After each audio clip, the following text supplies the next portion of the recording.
ভাবি বাসায় ঘর ছাড়ছে, এমন সময় পেছন থেকে দেবর নিলয় এসে ভাবির চোখ ধরে ভাবিকে চমকে দিল। দেবর নিলয় বলল, বলেন তো আমি কে? ভাবি বলল, আরে আমার দুষ্টু দেবর ছাড়া আর কে, চোখ ছাড়।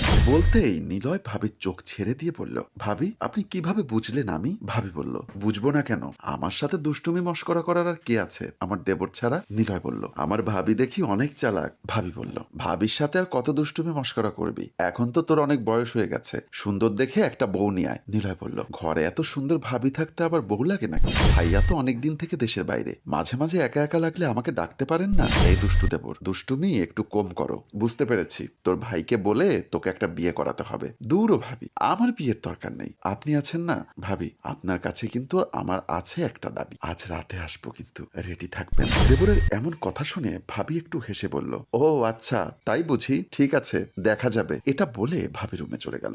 নিলয় ভাবির চলে যাবার দিকে তাকিয়ে একটু মুচকি হাসি দিয়ে ভাবলো, যা অনেক দিন পর ভাবিকে রাজি করাতে পেরেছি, আজ রাতে দেখা হবে ভাবি।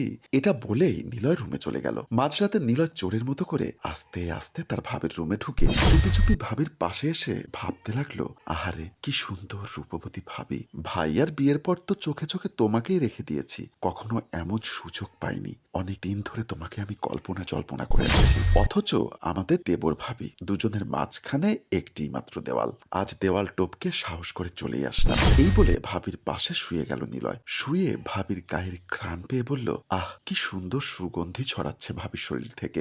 নিলয় ভাবির গায়ের ঘ্রাণে কাতর হয়ে ভাবির দিকে তাকিয়ে মগ্ন হয়ে কন্ট্রোল হারিয়ে ফেলে। হঠাৎ করে ভাবির কোমরে স্পর্শ করতে ভাবি হঠাৎ চমকে উঠল। অতঃপর ভাবির ঘুম ভেঙে যায়। ভাবি চোখ মেলে চিৎকার করতে যাবে, ঠিক তখনই নিলয় ভাবির মুখ চেপে ধরে আর বলে, ভাবি আমি। চিৎকার করো না ভাবি। ভাবি বলল, নিলয় তুই আমার ঘরে, তাও এত রাতে? এটা বলেই ভাবি শোয়া থেকে উঠে কাপড়টা ঠিক করে নেয়। নিলয় বলল, ভাবি আমি আর পারছি না তোমাকে ছাড়া থাকতে, জানি আমি যা চাই তুমিও তাই চাও, তোমারও কষ্ট হয় একা একা থাকতে। ভাবি বলল, ছি নিলয়, এসব কি বলছিস তুই? সারাদিন দুষ্টুমি করি বলে তুই রাতে আমার রুমে চলে আসবি? পাগল হয়ে গেছিস, যা এখনই এই ঘর থেকে বের হয়ে যা। ভাবির এমন কথা শুনে নিলয় বলল, ভাবি এমন করছো কেন? কেউ জানবে না, কেউ বুঝবেও না, সবাই ঘুমিয়ে আছে, ভাবি তোমাকে আদর করার একটা সুযোগ দাও না প্লিজ। এটা বলাতে ভাবি নিলয়ের গালে কষে একটা চড় মারে, ধাক্কা দিয়ে ঘর থেকে বের করে দিয়ে চিন্তা করতে লাগলো, নিলয়ের এমন আচরণ স্বামী রোহানকে জানানো দরকার, ফোন করে বলে দিবে, কারণ না দিলে নিলয়ের এমন কুমন্তব্য খারাপ আচরণ দিন দিন বেড়েই যাবে। এই ভেবে ভাবি মোবাইল হাতে নিয়ে কল করবে। এমন সময় সে ভাবতে লাগলো, আমার জামাই গেছে 8 লক্ষ টাকা খরচ করে, বেশি দিন হয়নি, এখন যদি এসব কথা আমি ওকে বলি ওর কাছে মন বসবে না, ও আমার টানে বাড়িতে ছুটে চলে আসবে, দেনা করে ধার করে বিদেশ গেছে, আমার এমন অবস্থার কথা শুনে ওখান থেকে যদি আবার চলে আসে তাহলে এই টাকাগুলো শোধ করবো কিভাবে? আমি চিন্তায় পড়ে গেলাম। আচ্ছা যাক, আপন দেবর, যেভাবেই হোক বুঝিয়ে মানিয়ে নিব রোহানকে, কিছু বলা যাবে না। আল্লাহর কাছে হাত তুলে বললেন, হে আল্লাহ তুমি আমাকে এই কঠিন পরীক্ষা থেকে হেফাজত করো এবং আমার দেবরকে হেদায়েত দান করো, আমিন। এই বলে বিছানায় ঘুমিয়ে পড়লেন। এদিকে নিলয় নিজের রুমে এসে ভাবতে লাগলো, জোর করে কখনো কিছু হয় না, যা করার সুযোগ বুঝেই করতে হবে।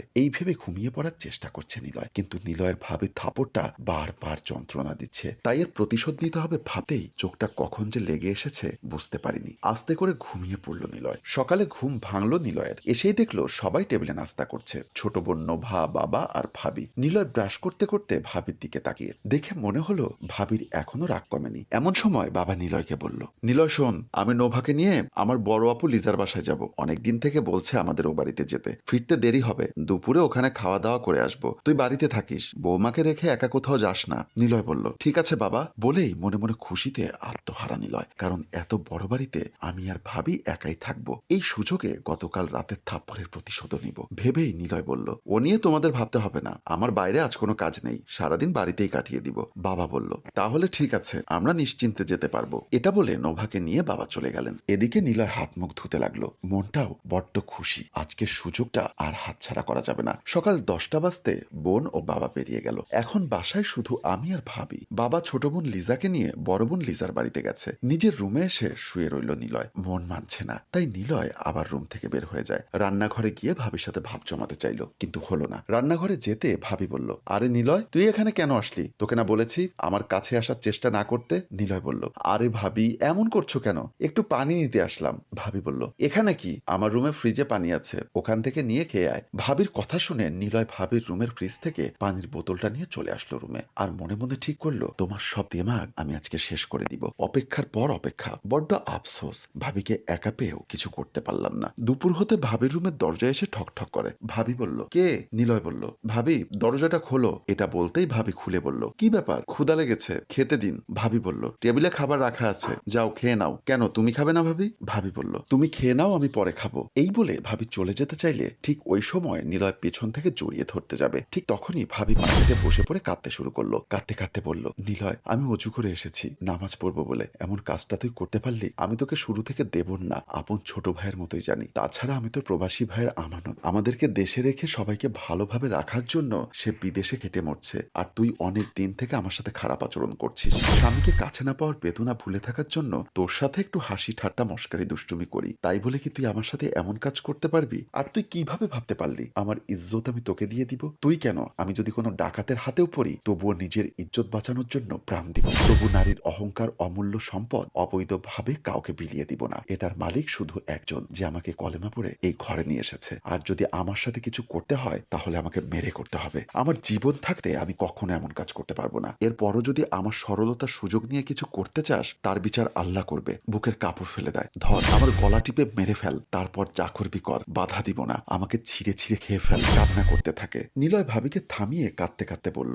আমার ভুল হয়ে গেছে, আমাকে ক্ষমা করে দাও প্লিজ। আজ থেকে আমাকে দেবর নয়, নিজের আপন ভাই ধরে নিতে পারো। আমাকে ক্ষমা করো বোন, আর এই ঘটনাটা কাউকে বলো না। আমি তোমাকে কথা দিচ্ছি আর কখনো এমন হবে না। বন্ধুরা, পৃথিবীর সমস্ত সম্পর্কের ঊর্ধ্বে পারিবারিক সম্পর্ক। এমন হাজারো প্রবাসীর বউরা নীরবে একটু সুখের আশায় হাজারো কষ্ট বুকে চাপা নিয়ে এভাবে মিথ্যার আশ্রয়ে সংসার টিকিয়ে রাখার চেষ্টা করে যাচ্ছে। গল্পটি যদি আপনাদের ভালো লেগে থাকে তাহলে অবশ্যই লাইক, কমেন্টস এবং শেয়ার করে অন্যদের দেখার সুযোগ করে দিন। ধন্যবাদ। গল্পটির রচনায় আয়ুব মাহমুদ টেম্পু, পরিচালনায় রেজাউল কবির চৌধুরী, প্রযোজনায় এফ এ নয়ন চৌধুরী।